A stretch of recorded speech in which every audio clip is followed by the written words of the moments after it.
Hi again, Doug here from X-Frames FPV, and today I've got a build out video for you.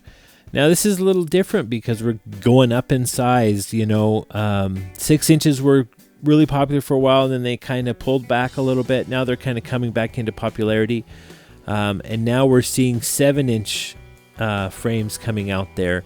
And so that's what we're doing here. We're building a 7-inch for a customer. The frame that we've decided to go with is the Hyperlite from pyrofliprc.com, and the Hyperlite is, you can get it in 5, 6, actually 4, 5, 6, and 7-inch configurations. This has the HD top mount, so if you wanted to run like a Connex system on it, it integrates right into the frame. But this is a really nice, durable 7-inch build. We're going to be putting some really fun components on it. So let's get to the tabletop, okay?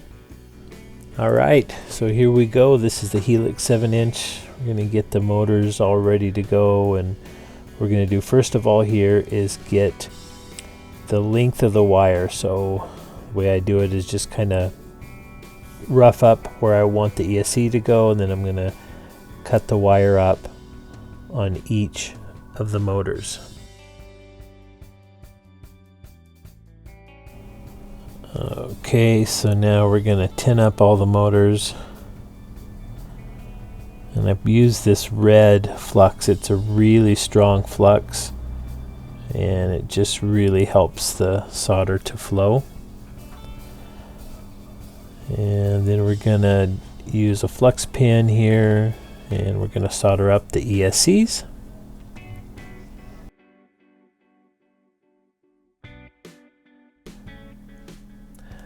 Okay, so here we're measuring up the arm. Obviously it's a 3mm, and then these pads are going to be just under 1mm, just to get an idea of the size screw that we're going to run. So the pad and the arms are right at about 4mm. And so we're going to just go ahead and get everything mounted up. You're going to make sure on these soft mounted builds that you use thread lock. You don't have to use them on other builds if you don't want to, but when you're mounting motors on a soft mounted build, you want to use thread lock because you can't, you're not sinking it down as tightly as you would. And so there's all 4 of them mounted up. Okay, so now we're going to go ahead and solder up the ESCs. I put a little bit of the blue, gosh, I don't even remember what it's called, but it's basically blue tack, I think is what it's called, to hold the ESCs in place while I'm mounting them. And then we're going to slip the shrink tube over the top of it, and there's all 4 of them done. Now, I leave the shrink tube loose so that I can get at them if I need to change anything. So now we're going to go into the PDB, and we're going to go ahead and get this thing tinned up.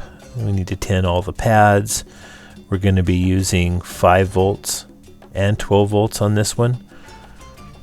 So here we are getting ready to mount the XT60. Now, I use this really strong flux when I'm mounting an XT60, especially onto the PDB, because it just makes for a really strong joint, and it gets in there and there's no issues.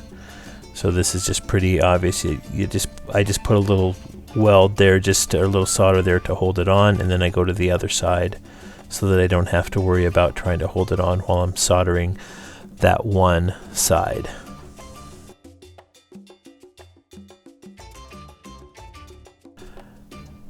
Okay, so now we're going to go ahead and tin all the pads up.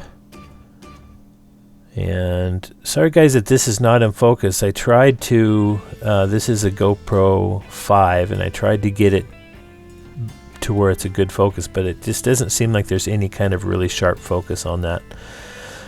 So we've got the 5 volts for both the camera and the flight controller, and the 12 volts for the LED. Okay, so here we're putting the camera This is for OSD, so this goes straight to the VCC, and that allows us to get signal for LiPo and current and all that good stuff to the OSD of the camera.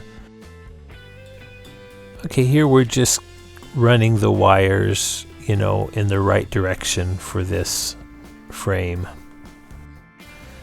Now we're getting ready here. We're going to go ahead and mount up the ESCs, and kind of, you know, I'd like to put a little bit of slack on them, and then we're just going to go ahead and trim them.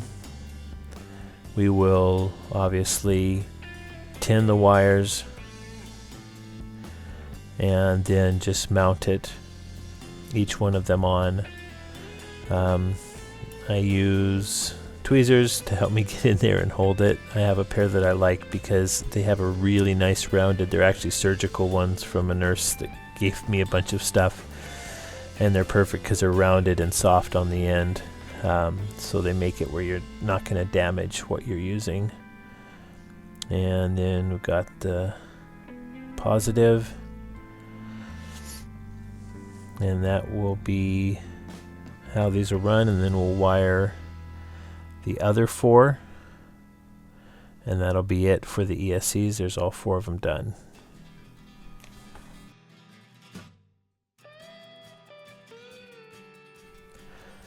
Okay, so you can't see this, but the way it runs is from the bottom. You want, if you're going to run a FRSky, you're going to run 5 volts, and then the next one you're going to invert TX1, so you're going to, and then the top is for if you want to run 5 volts for like TX3, or also if you want to invert TX4. But really we need to invert TX1 if we're running FRSky and bridge 5 volts.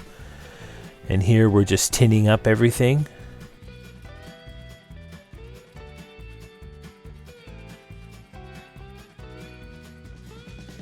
And you can see here, these are the new gummies that they put in the flight controllers to help with the noise that was problematic in the first generation of these. So we're going to run 5 volts from the PDB to the flight controller. This takes 5 volts, not VCC. And you really don't have to put nuts above these. These stick in there plenty fine.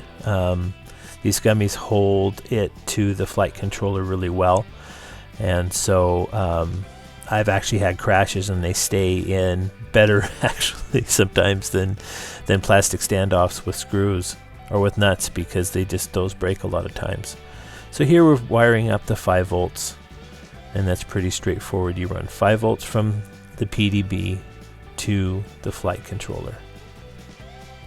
Okay, so now we're kind of measuring out how long we want the ESC leads to run. I want to run them around and under so that they're a little bit more secure and not kind of hanging out the side like they would be if we were just to mount them just straight in from the ESC. So I run them under and then up and through. You can see that there. That's how I'm going to run it, and it's pretty straightforward.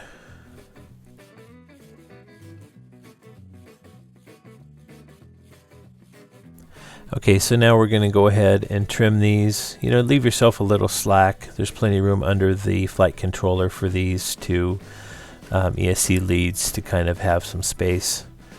And there's all 4 of them. They all mount exactly the same way. So now we're going to tin up our LEDs. These are 12 volt LEDs because, you know, usually I run the 16 volt, but since this gentleman is going to be running 5 and 6S, those would not work, so we're running 12 volt off of the BEC from the PDB, and I go ahead and shrink all of mine just to kind of protect them because they're just kind of out there, and any kind of moisture is going to cause them to short.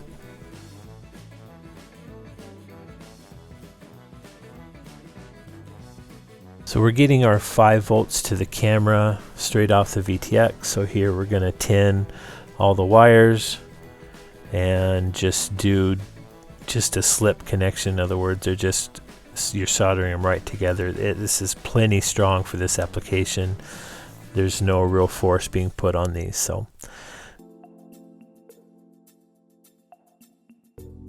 now this step is actually fairly crucial because you are wanting to round off all of these edges. This is where the antenna mounts to for our FPV system, and that wire that runs, my hand's in the way, but the wire that runs along the bottom of that and comes out, that kind of gets hit sometimes in a crash, and so rounding those edges off really makes a difference.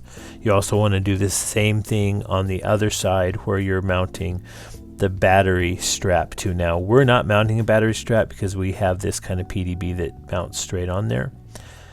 So now we're going to go ahead and get the camera mounted up. It's a pretty straightforward process. This is the 3D printed camera mount that comes from Surge, and you're just going to slide it over the top there and get everything plugged in.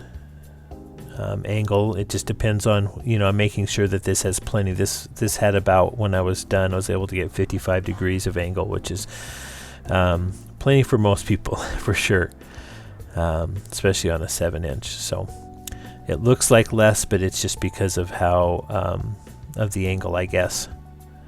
But I measured it and it was just like 54 degrees. Now we're going to go ahead and plug in the DYS VTX. Now, like I said, he's going to put a tramp in it when he gets it into Costa Rica. I didn't have a tramp and they were out of stock, so we just put a DYS in there for now.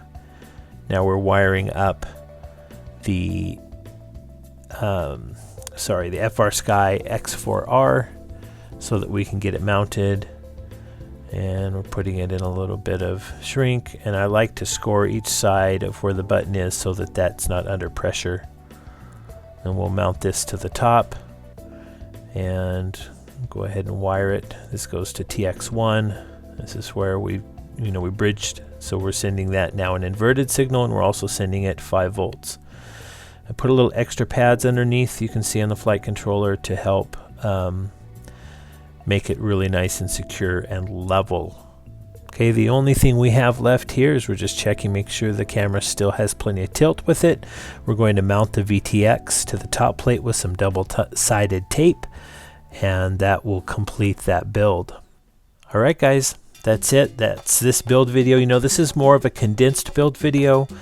And if you like this format, this shorter just kind of hit on the things you really need to know, let me know. And if you don't like it, if you want a longer video that has more in-depth detail of step by step, then let me know that as well. Appreciate you guys. You can check out my website at xframesfpv.com and see plenty of builds on there. No 7 inches yet up there yet, but it will happen. So thanks so much, and I hope you get some time to fly.